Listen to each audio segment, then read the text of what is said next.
Hey, what's going on, troops? Welcome to the channel Dit Commando. I'm a former Royal Marines commando. My name's Ryan. I'm from the United Kingdom, and today we're going to be reacting to the United States versus the world. Who would win? So that's a question, actually. Drop that in the comments, and we'll see what the crack is with this video. I'll give my opinions on it at the very end.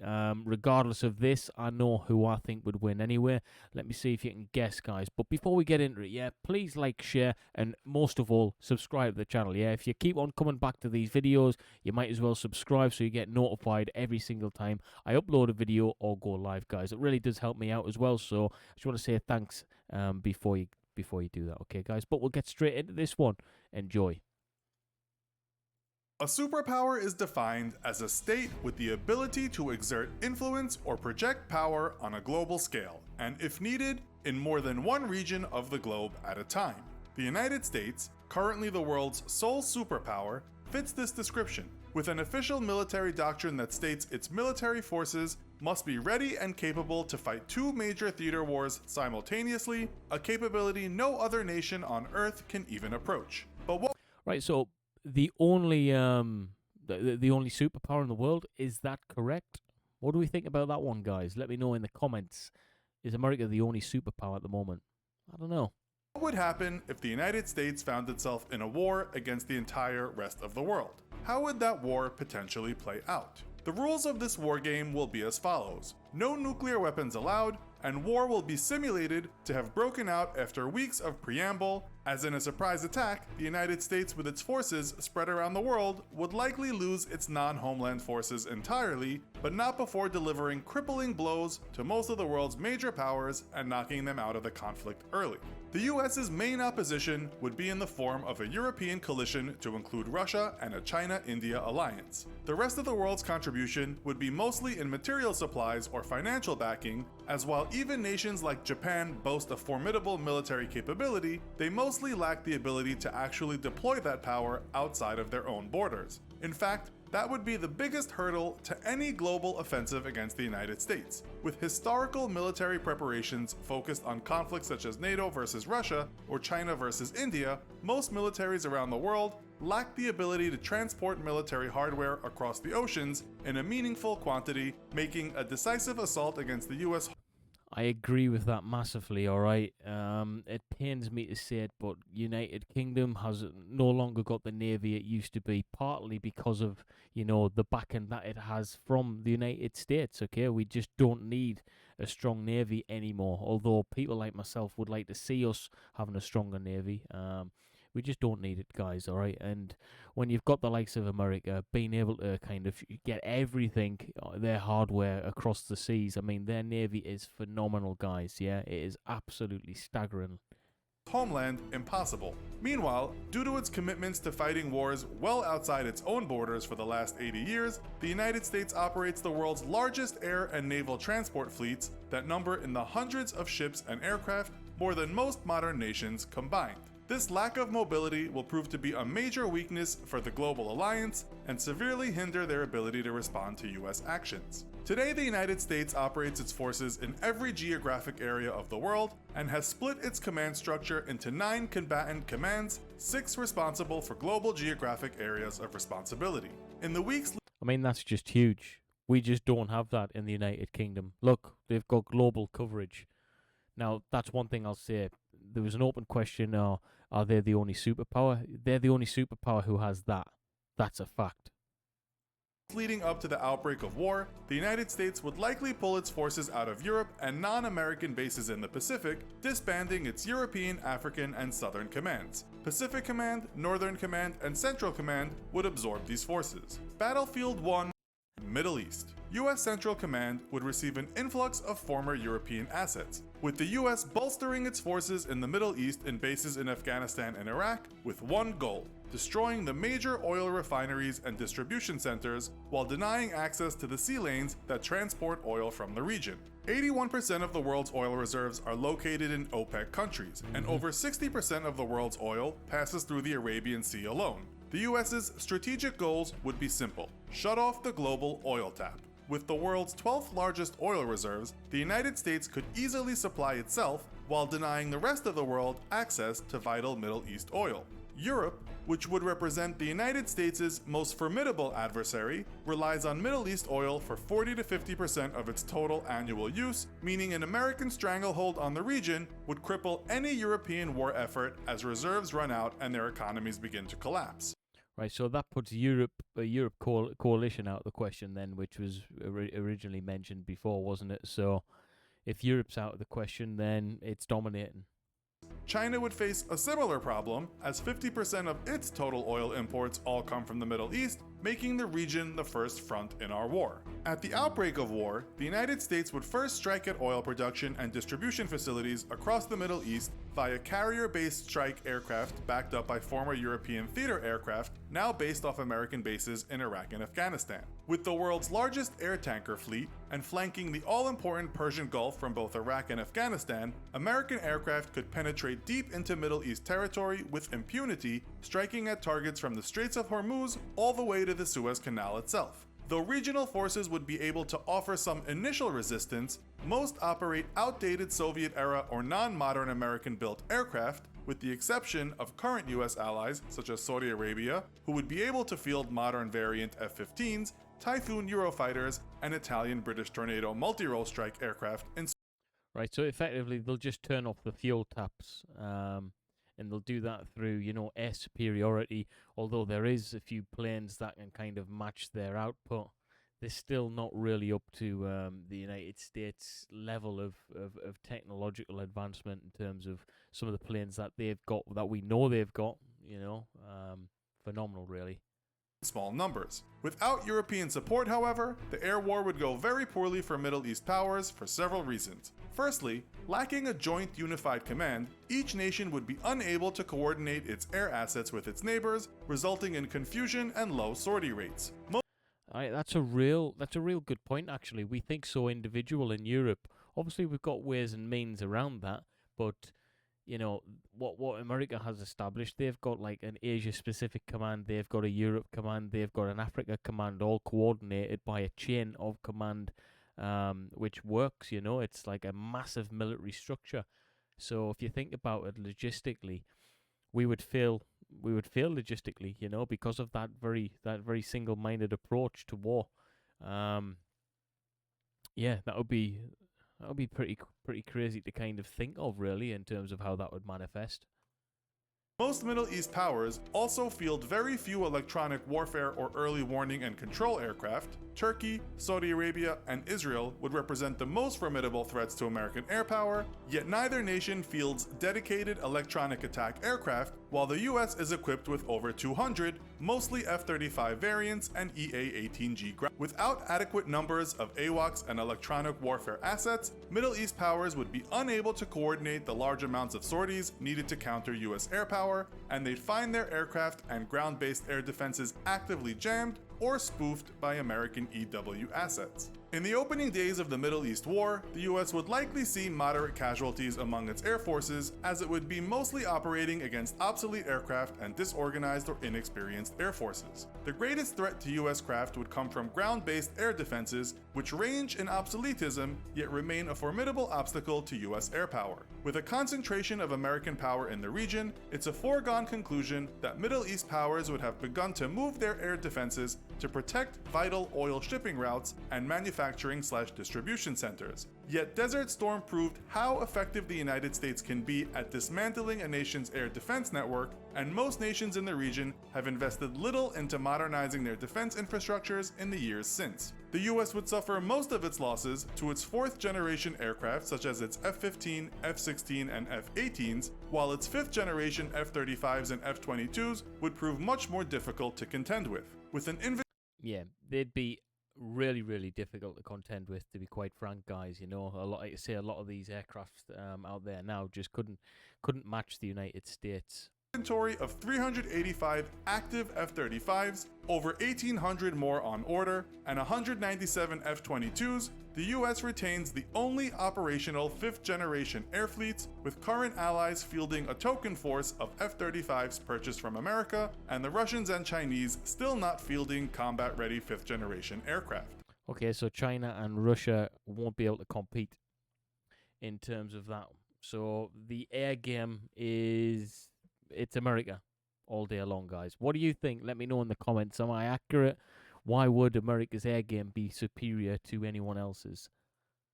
Despite its technological and operational superiority, however, sheer numbers would present a threat to American forces. So instead of seizing key oil production or distribution facilities, the US would instead focus its efforts on keeping those facilities and trade route choke points shut down while defending against attacks on its air bases. A single sunk supertanker could block the Suez Canal for weeks, shutting down one of the most important oil trade routes in the world, while constant harassment by American air power would make the Straits of Hormuz impassable. With few major naval threats in the Pacific, American Pacific naval forces would be split between containing China and bolstering US Central Command forces in establishing a blockade of trade routes across the Pacific and Indian Oceans. With 20 carriers, 11 of which are supercarriers, more than the rest of the world combined, a blockade Right.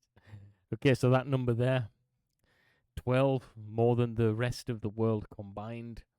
The United States own the sea. If they wanted to dominate, they could own the sea. Yeah, that's quite scary to be fair. of the Indian and Pacific Oceans would be easily achieved. With a staggering 80% of global oil trade passing through the Indian and Pacific Oceans, the rest of the world would be forced to abandon any plans to attack the US homeland and first try to dislodge the Americans from the Middle East. Yet they would be doing so while operating on a ticking clock as domestic oil reserves begin running dry. In a prolonged conflict, immediate development of oil reserves in Russia would begin, though with only 80 billion barrels of proven reserves versus over 800 billion in the Middle East, it would be imperative for the global coalition to dislodge the US from the region or face eventual oil starvation and defeat. Europe would be faced with the difficult decision of committing the majority of its air and naval power to a Middle East campaign, yet with an American navy larger than the next 8 navies in the world combined, they would be doing so at the risk of leaving their coasts vulnerable to harassment from American attack submarines and carrier strike groups. American attack submarines in particular would prove to be an overwhelming force, with 55 nuclear attack subs alone. Europe, Wow. to include Russia, fields nearly 100 submarines, yet only about a third of those are nuclear powered and range from 10 to 25 years behind US subs. Right, the thing is though, we've seen what that submarine on my channel, I think it's a Swedish submarine, that actually during war games sunk. It was at the USSR. And it couldn't match the output of this little tiny submarine that was non-nuclear powered. Nuclear power has a good has definitely got a massive place in the war games in terms of, you know, transferring across large areas of open sea. But once it gets into the small the smaller kind of oceans, you know, nitty gritty war fighting, that's where it's kind of hindered with these smaller submarines that other countries do have. So what do you think about that, guys? I don't think the fact that it's a nuclear or not a nuclear submarine has too much of a big deal of a problem when you get into the smaller waters. But that's just an opinion. Let me know what you think. Tech, lacking in major transport capabilities and the ability to adequately protect either their sea lanes or any attempts to move troops by sea, the global coalition would be extremely hard-pressed to dislodge the US from the Middle East. While an eventual overwhelming of US ground forces would be possible, it would take weeks of buildup and slow moving of forces via ground routes to avoid American submarines. Victory in the Middle East would be possible for the global coalition, but would only come at great expense of dwindling oil reserves, and any attempts to reopen the Middle East trade routes would certainly fail, as the US would concentrate its nuclear attack subs and carrier battle groups in the region. The coalition would be forced to rely on existing land-based pipelines, though these would not be enough to sustain the world economy, and the United States would certainly commit its stealthy B-2 bombers to the destruction of these pipelines and any attempts at building new ones. In short, Right, so that's interesting. So the you know, it all kind of exists around oil, doesn't it? When you think about it, war is about oil in terms of how they're fought out, how they're pushed, how they're kind of capitalized from. It has direct effect on impacts on the economy and stuff. So it's a strategic thing. It all kind of centers and manifests around oil. A land victory would be probable for the global coalition, but without the ability to challenge the US Navy, global trade routes would be permanently shut down, effectively crippling the economies of coalition nations and the war effort. Battlefield 2, West Pacific. The West Pacific and South China Sea is the most economically important waterway in the world, with a full 1/3 of all global trade passing through the area, or about $5.3 trillion. China, South Korea, and Japan would especially have a vested interest in keeping these sea lanes open, yet none of those nations field a true blue water or deep ocean navy. In a global war, the United States would invest the majority of its expeditionary firepower in the West Pacific, having little to fear from an Atlantic incursion by European powers due to their lack of major military transport capability and navies designed for decades to engage Russian ships in literal combat rather than blue water operations. Japan would pose a significant challenge for US forces due to its very modern and robust self-defense forces, yet the island nation could be largely ignored due to Japan's lack of air tankers, limiting the range of its strike aircraft and 70-year self-defense military doctrine, which saw the nation only recently begin to build an expeditionary capability. With 155 F-15s making up the bulk of Japan's air force and only a combat range of 790 miles, it is doubtful the island nation would risk its 5 operational airborne refueling tankers to attempt offensive operations against the US Navy and its over 1,000 For my meal kit delivery, I chose the vegetarian aircraft, instead holding its air forces in reserve in case of an American attack on the homeland. The US's first goal in the region would be to cut off all trade routes passing through the South China Sea. China would represent the US's biggest global adversary, yet like every other global power, to include Russia, it too lacks the navy and the transport capability to actually threaten the US homeland. In order to deny the nation the opportunity to build this capability, the US would immediately move to cut off Chinese trade through the South China Sea, something China would be particularly vulnerable to as over 60% of its trade is delivered by sea. Though China... The thing is, if you think about it logically, if the USA went to war with the entire world, trade would... I mean, it would almost cease anyway, wouldn't it, really? I know it would ruin everything, but how could trade possibly go on? You know, everything's shipped by air freight or sea freight. I mean, I just don't see in any logical terms how trade would go on in that capacity.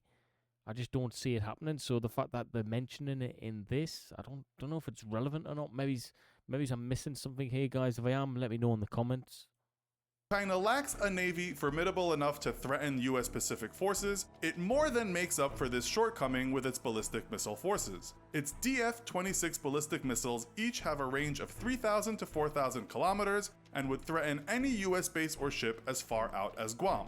At the outbreak of war, China would immediately launch a withering missile strike against American facilities on Guam. While Guam would be defended by THAAD, or Terminal High Altitude Area Defense Anti-Missile Systems, Aegis-equipped destroyers, and Patriot missile batteries, China would rely on heavy saturation strikes and overwhelm American missile defense systems, decimating the majority of American ground targets on the small island and rendering it inoperative as a military forward staging area for weeks. This would force America to rely on its naval assets in the region, which would be the secondary targets of China's opening barrage.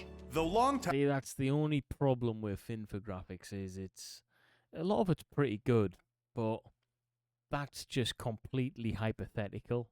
That's just hypothetical. I mean, the guys, they're not war strategists, so there's just a hypothetical situation where the US would be overrun on that little island, and they'd have to think about using their naval assets. That's just a story that they've thought of and thought, oh, let's just put this in there. That's the only thing I don't really like about it. It's like, well, I could have said that. Is it actually something that would be viable, plausible? I'm not too sure about that, guys.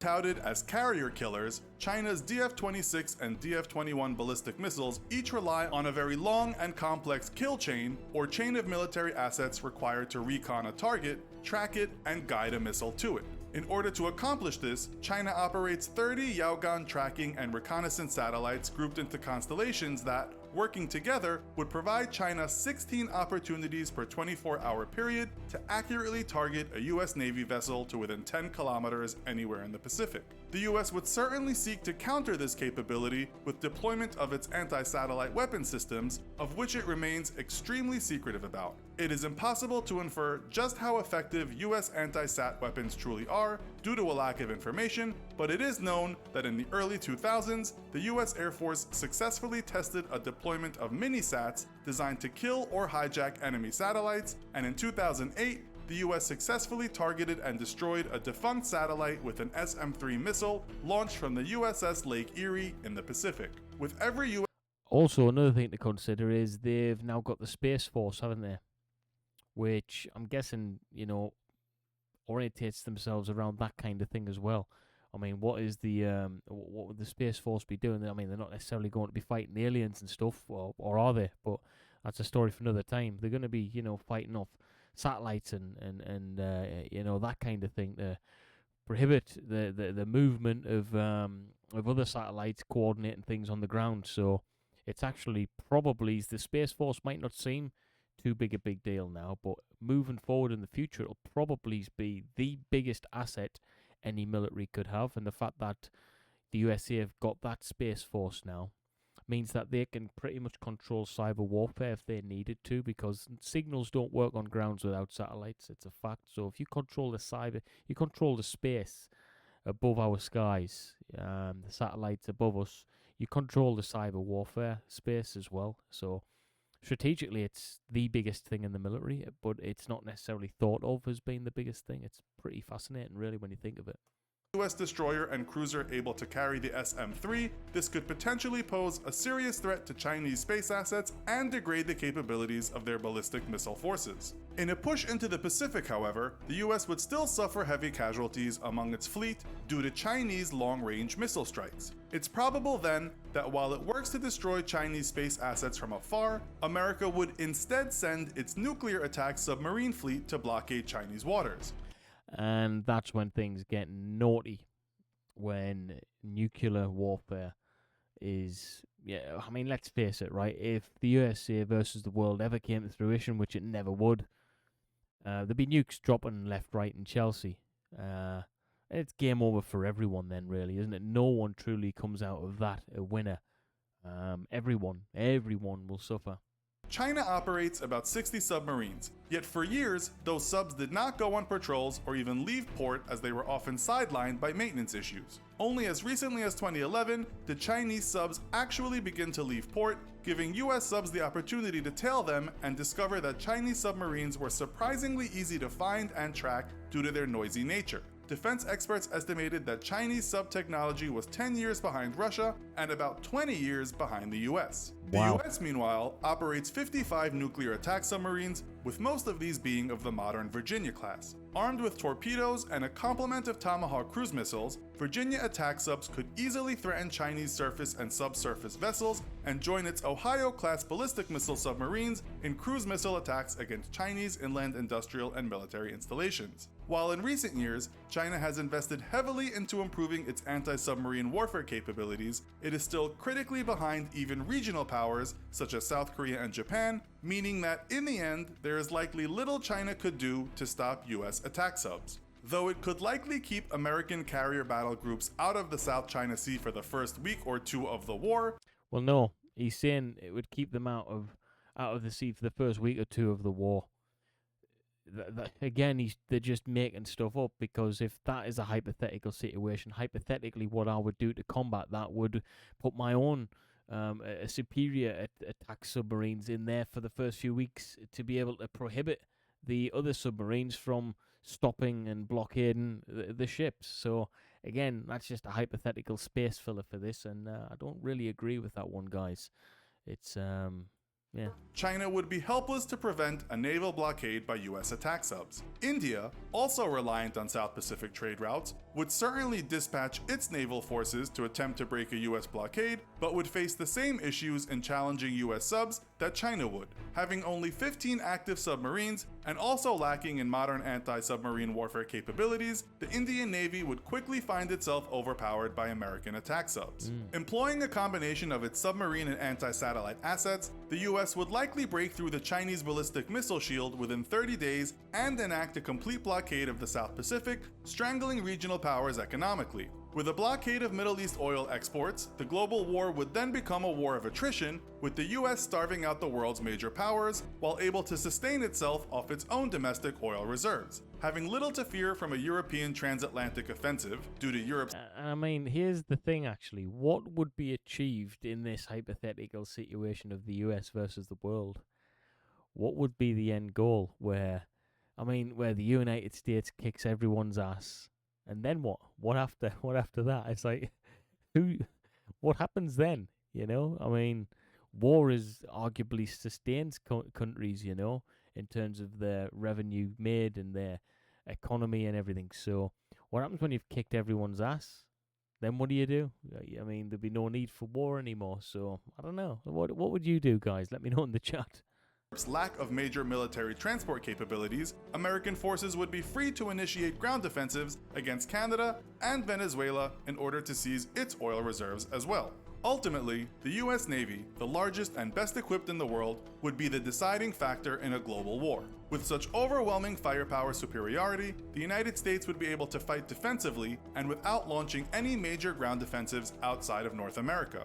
Fielding a larger fleet than the next 8 navies combined, the US Navy, backed by the US Coast Guard, could easily defend the Atlantic sea lanes from any European incursion, while enacting blockades of major oil shipping routes through the Persian Gulf and Indian and Pacific Oceans. While the world would eventually be able to muster a large enough force to threaten the US, current military capabilities across the globe would be insufficient to prevent these naval blockades and would require years of buildup and expansion of navies from every modern nation, with the majority. Yeah, so let's just say they just mentioned there the rest of the world could muster up a force capable of fighting against them. Okay, let's just say that's true. Logistically, it wouldn't work still, because all of those different command structures that are in place with different vehicles, vessels, bits of hardware, languages, and all of that kind of stuff, it just wouldn't work as efficiently, guys, all right? So even if you had twice as many efficient, it wouldn't be as efficient as the US, because it's just one chain of command coordinating the same types of people trained by the same cohort, you know, using the same hardware. So yeah, I'm leaning more towards the United States at the moment.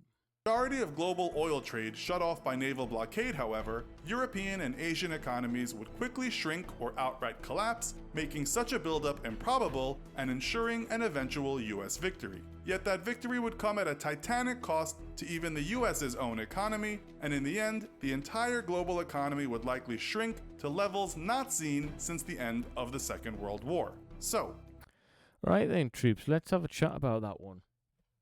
So, the United States versus the world, who would win? Now, personally, for my thoughts, I originally thought that the United States would win.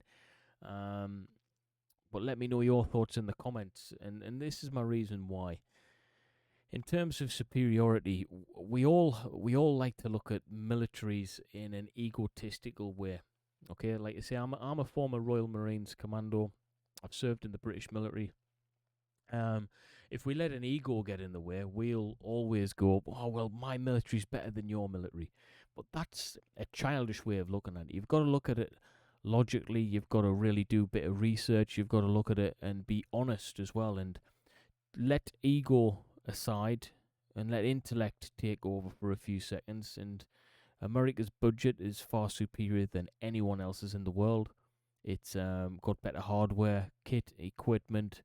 Logistically, they're located all over the world. They've got a massive, massive military, guys, and the kit and equipment that they have got is technologically advanced as well. So you can't match that. You can't match that output. And in terms of their active warfighting experience, these guys have been fighting for hundreds and hundreds of years, you know, to all over the globe. So yes, the British military have been doing that as well. Yes, they've fought all over the world, but no, they're nowhere near the size. They haven't got the same budget, and logistically, we're not located all over the world like they are. So, you know, you got to be honest. With the United States versus the world, who would win? I'm swaying towards the USA at the moment, although it would be a hard battle, and there's many different military outfits out there who would give them a run for their money. Heart aside, all right, there's some brave warriors out there from all over the world, but it's not just about bravery in this one. It's about about logistics, it's about manpower, it's about budget, it's about sustainability, reliability of kit. There's a lot more going on, and we can't just use the kind of the good old saying, my dad's bigger than your dad, to win the fight, because it doesn't work in this one, guys. All right. So I'm going towards the United States, and I've given you my reasons why. Mention in the comments who you would sway towards, and give me reasons why as well. Let me know in the comments, guys. But make sure to like, share, and subscribe to this if you enjoyed my kind of reaction to this video, an analysis on the whole thing. Infographics does some good stuff, but you know, sometimes they're a little bit wrong on the hypothetical situations. It's just putting it in there for putting it in there's sake. But yeah, hopefully Infographics doesn't copyright me for this one as well, because they did last time on a few of their videos, even though I'm doing a reaction video to it. But hey, hopefully they won't. But anyway, guys, thanks very much, and I'll see you in the next one. Take it easy. Bye-bye.